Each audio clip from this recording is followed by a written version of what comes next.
میں خواب کا تذکرہ کر رہا تھا. 2 محرم سن 61 ہجری. آقا حسین کا کربلا کی سرزمین پر نزول ہوا، ورود ہوا. آقا حسین کی آمد ہوئی، کربلا کی سرزمین پر تشریف لائے. ایک کے بعد ایک گھوڑا بدلا، لیکن کوئی گھوڑا آگے نہیں بڑھتا. بھیا عباس یہاں رہنے والوں کو بلا لا. لوگ آئے. جو بتاؤ اس زمین کو کیا کہتے ہیں؟ کسی نے کہا آقا اسے شط فرات کہتے ہیں، کسی نے کہا آقا اسے نینوا کہتے ہیں. ایک شخص کمر سیدھی کر کے آگے بڑھا، آقا اسے کربلا بھی کہتے ہیں. بس ہمیں یہی پیغام کرنا ہے، یہی ہماری منزل ہے. بھئی عباس خیمے نصب کر. خیمے نصب. سب سے پہلے جو بی بی ہماری سے اتری وہ علی و فاطمہ کی بیٹی زینب. جیسے ہی بی بی زینب نے کربلا کی سرزمین پر قدم رکھا، ایک زرد رنگ کی خاک کا بگولا اٹھا اور بی بی زینب کی چادر تک آیا. بی بی خیمے میں پہنچی. فضہ ساتھ ہیں. کبھی بھی فضہ ذرا ہمارے بھائی حسین آئے. بی بی آقا حسین آپ کو شہزادی زینب نے یاد کیا. امام حسین خیمے میں آئے، دیکھا کہ زینب کی آنکھوں سے آنسو بہ رہے. بھیا بیٹھ جائیے. امام حسین بیٹھے.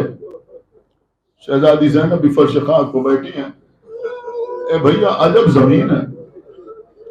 جیسے ہی ہم نے اس زمین پر قدم رکھا، ایک زرد رنگ کی خاک کا بگولا ہماری چادر تک آیا.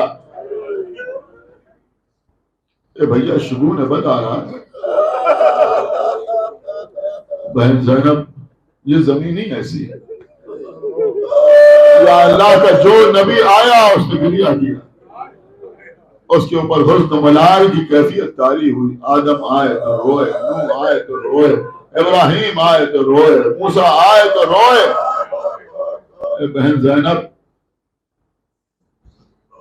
ہر نبی کو بتایا گیا کہ اس زمین پر آخری رسول کا بیٹا 3 دن کا بھوکا پیاسا کیوں. اے بہن زینب جب ہمارے بابا جنگ صفین کے لیے جا رہے تھے، ہم اپنے بابا کے ساتھ تھے. جب اس زمین پر سے ہو کے گزرے تو گھوڑے کو روکا. رونے لگے ہمارے بابا، آنسو بہانے لگے. ہمارے یاسر نے آگے بڑھ کے پوچھا یا علی آپ رو کیوں رہے ہیں؟ عمار اگر تمہیں بھی وہ معلوم ہوتا جو مجھے معلوم ہے تو تم بھی ایسے ہی رو چکے تھے. میں رو رہا ہوں. کچھ دیر کے بعد بابا گھوڑے سے اترے اور پھر اس زمین سے ایک مشت خاک اٹھائی، ایک مٹھی خاک اٹھائی اور اسے سونگا. اور سونگنے کے بعد کہا کہ اس مٹی سے میرے حسین کی خوشبو آئے.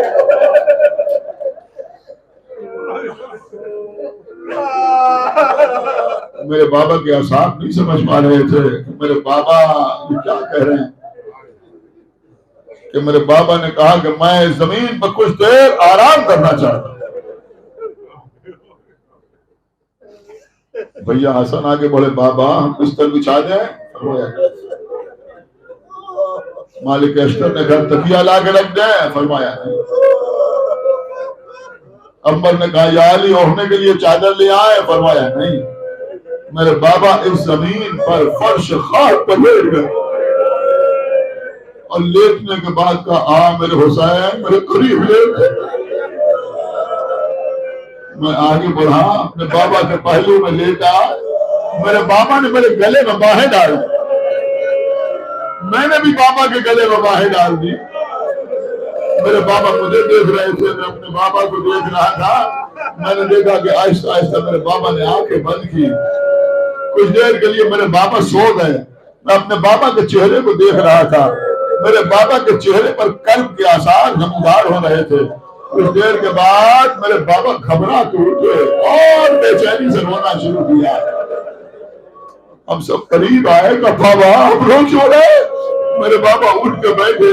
بس ابھی تو 2 منٹ کے اندر مجلس تمام ہو رہی ہے. اور اس کے بعد فرمایا ابھی میں سو گیا تو میں نے عجب خواب دیکھا. کیا خواب دیکھا؟ کہ میں نے خواب دیکھا کہ ایک لق و دق صحرا ہے. پھر جب میں نے غور سے دیکھا تو وہ لق و دق صحرا خون کے سمندر میں تبدیل ہو گیا. اس کے کنارے کنارے درختان خرما لگے ہوئے تھے. ابھی جملہ برداشت کر سکیے کر لیجیے گا. مولا علی فرما رہے ہیں, امام حسین اپنی بہن زینب کے سامنے بیان کر رہے ہیں کہ پھر میرے بابا نے کہا کہ میں نے دیکھا کہ میرا حسین اس خون کے سمندر میں ڈوب ڈوب کے ابھر رہا ہے, ابھر کے ڈوب رہا ہے, اور آواز دے رہا حل میں ناز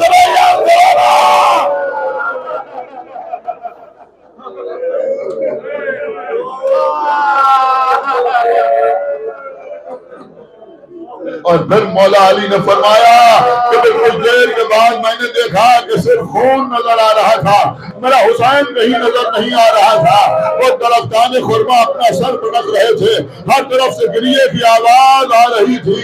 جبرائیل پکار رہے تھے قد قتل حسین بکربلا الا ذبح الحسین بکربلا.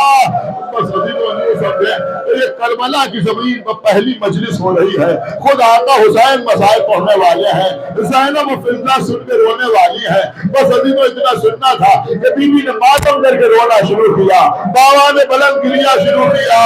بس آخری جملہ مجلس تمام. حسین آگے بڑھے, بہن کو سینے سے لگایا اور جب جملے فرمائے رو لو زینب رو لو, خدا کی کہا رو لو زینب رو لو, جب تک یہ حسین زندہ ہے رو لو. شاید حسین بتانا چاہتے تھے اے میری بہن زینب میرے بعد تمہیں رونے بھی نہ دیا جائے گا. ارے بعد قتل حسین اگر زینب روتی تھی تو تازیانہ لگتا تھا, سید سجاد روتے تھے تو نیزے سے اذیت دی جاتی تھی, سکینہ روتی تھی تو رخساروں کو تماچے لگا.